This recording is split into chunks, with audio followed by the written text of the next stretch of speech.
Mesdames, Messieurs les ministres, Mesdames, Messieurs, le monde tel qu'il est aujourd'hui est le produit de grandes actions et de multiples petites actions depuis la nuit des temps. Selon la science, l'être humain est un mammifère de l'ordre des primates. Les experts nous expliquent que voilà probablement 7 millions d'années, notre lignée s'est séparée de la branche des grands singes pour devenir ce que nous sommes aujourd'hui. À nos débuts, donc, voilà 7 millions d'années, notre plus ancien ancêtre connu était l'homme de Tournaille, au Tchad. Lui a succédé l'Australopithèque. Ensuite, l'Homo habilis, voilà près de 3 millions d'années. Ensuite, l'Homo erectus, voilà 2 millions d'années. Et aujourd'hui, à l'échelle du temps humain, c'est aujourd'hui, c'est depuis 200 000 ans, l'Homo sapiens.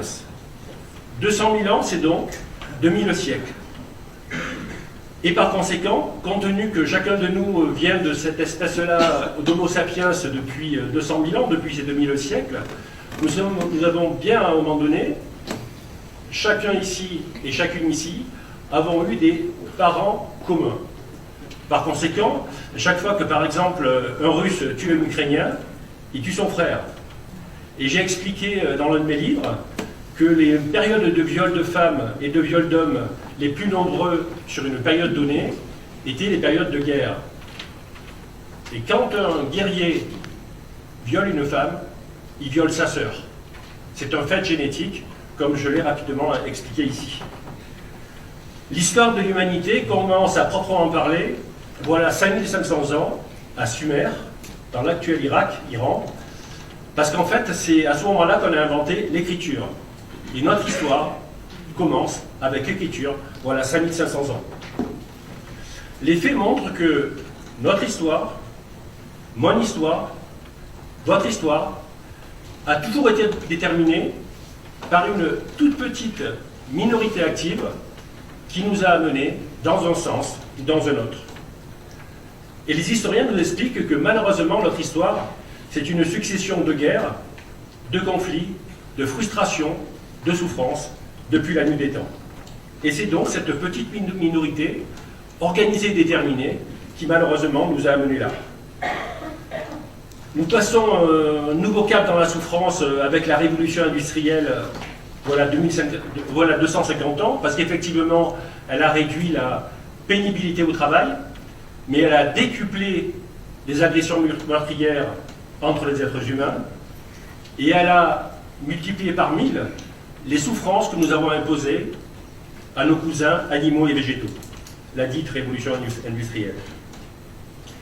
Le fait est que si nous décidions d'éduquer nos enfants autrement, si on prenait soin de notre santé, si on décidait de consommer autrement, on pourrait très vite changer le monde, en quelques années.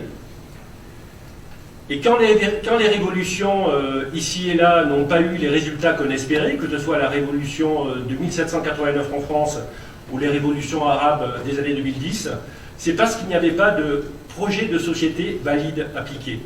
En fait, on ne savait pas où on allait.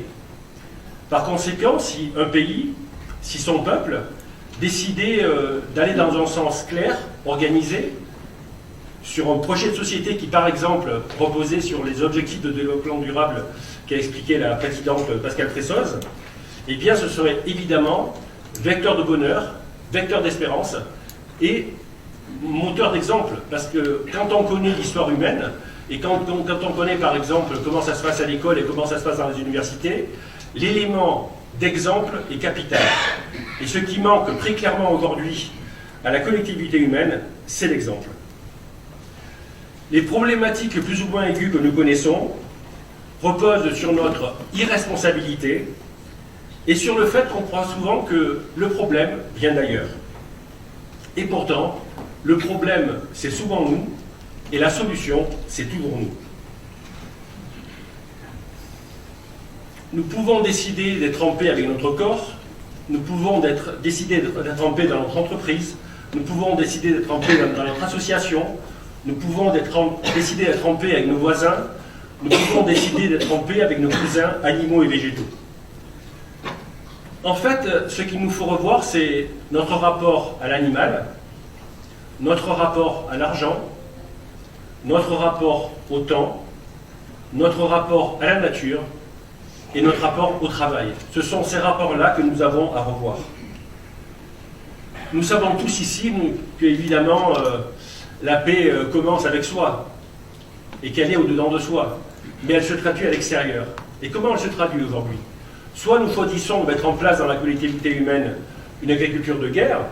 L'agriculture de guerre, c'est l'agriculture des grandes exploitations avec des tonnes et des tonnes d'intrants de chimie de synthèse. Soit nous choisissons de faire une agriculture de paix, une agriculture de petite exploitation, une agriculture bio. Soit nous choisissons une économie de guerre, c'est-à-dire une économie qui repose sur le productivisme, le consumérisme, la compétition et les entreprises géantes.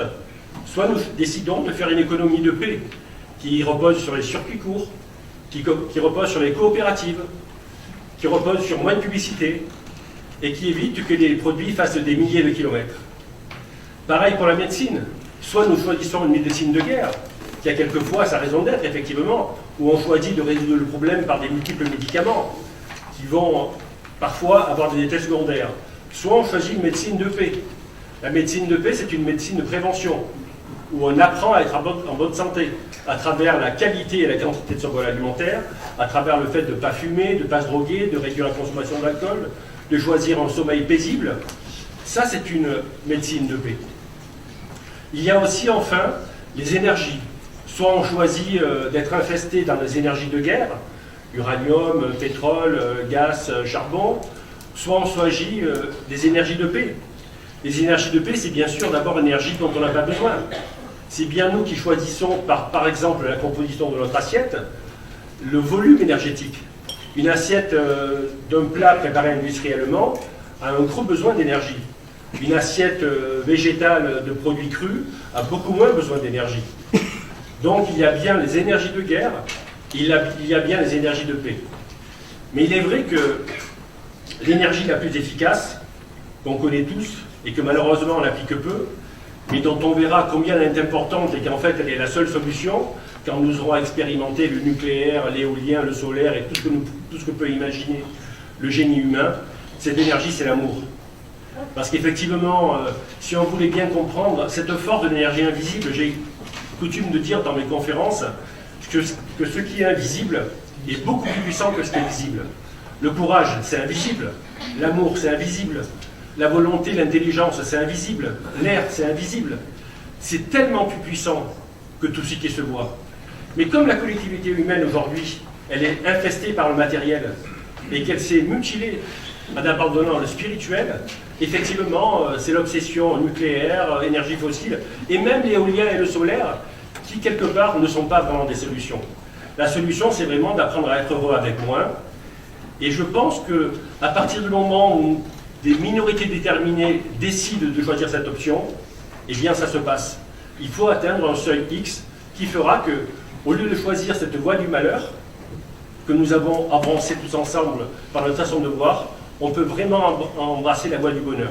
Et je terminerai mon propos par une citation de Sitting Bull, qui était un chef indien du 19e siècle du Dakota. Et vous la connaissez cette citation, mais c'est important de s'en imprégner à un moment comme ça, une après-midi aussi grande, avec de telles personnalités, une telle composition d'auditoire. Et Sitting Bull nous disait donc qu'il y a 150 ans, quand ils auront coupé le dernier arbre, pollué la dernière rivière, pêché le dernier poisson, alors ils s'apercevront que l'argent ne se mange pas. Merci beaucoup.